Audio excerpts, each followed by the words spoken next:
Indian ജനത തെരുവിലാണ്. കാരണം 100 കോടി ജനത ഇന്ന് തെരുവിൽ നിന്ന് ഈ രാജ്യത്തെ വിഭജിക്കാൻ ശ്രമിക്കുന്ന, മതേതരത്തെ തകർക്കാൻ ശ്രമിക്കുന്ന മുഴുവൻ മനുഷ്യരും, സ്നേഹം ജ്വലിക്കുന്ന, ഈ നാടിൽ പ്രതീക്ഷ അർപ്പിക്കുന്ന മുഴുവൻ മനുഷ്യരും ഈ ഭരണകൂടത്തിനെതിരായി അട്ടിയോടിപ്പിക്കപ്പെട്ട മനുഷ്യർക്ക് വേണ്ടി വരയായും പാട്ടായും സംഗീതമായും പ്രകടനമായും മുദ്രാവാക്യങ്ങളായും സ്റ്റേജായും പേജായും ഒക്കെ ഇന്ത്യയുടെ വിവിധ തെരുവുകളിൽ ഒരു പോരാട്ടമാണ്. ആ പോരാട്ടത്തിൽ എനിക്കും ഇതോട് ഐക്യപ്പെടാൻ ഇവിടുത്തെ കോൺഗ്രസ് കമ്മിറ്റി എന്നെ ക്ഷണിച്ചു.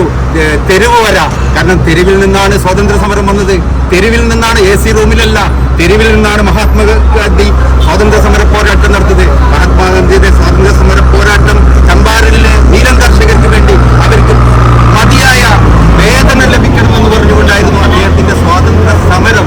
ഈ സമരത്തെ ജ്വാലയായി അതിശക്തമായിട്ട് മുന്നോട്ട് കൊണ്ടാം ഇത്തരം വരകളും. ഇപ്പോൾ നിങ്ങൾക്കറിയാം, കലാകാരന്മാരെ കൂട്ടിലാക്കുന്ന, എഴുത്തുകാരെ കൂട്ടിലാക്കുന്ന, അവരെ കൊന്നുകളയുന്ന കൽബുർഗിയെക്കുറിച്ചും ഡബോൾക്കറെ കുറിച്ചും ഗോവിന്ദ പൻസാരയെ കുറിച്ചും ഗൗരി ലങ്കേഷിനെ കുറിച്ചും അങ്ങനെ മുഴുവൻ മനുഷ്യരും ഈ നാടിന്റെ ഐക്യത്തിനു വേണ്ടി, സമാധാനത്തിന് വേണ്ടി എഴുതുകയും വരയ്ക്കുകയും ചിന്തിക്കുകയും ഒക്കെ ചെയ്യുന്ന മുഴുവൻ മനുഷ്യരെയും കൊന്നുകളയുന്ന ഈ ഭീകര ഭരണകൂടത്തെ തൂത്തെറിഞ്ഞ് സന്തോഷത്തിന്റെ, സമാധാനത്തിന്റെ, സൗഹാർദ്ദത്തിന്റെ, സഹോദരത്തിന്റെ, വർണ്ണ വൈവിധ്യങ്ങളുടെ ഇന്ത്യ നമുക്ക് തിരിച്ചു പിടിക്കണം.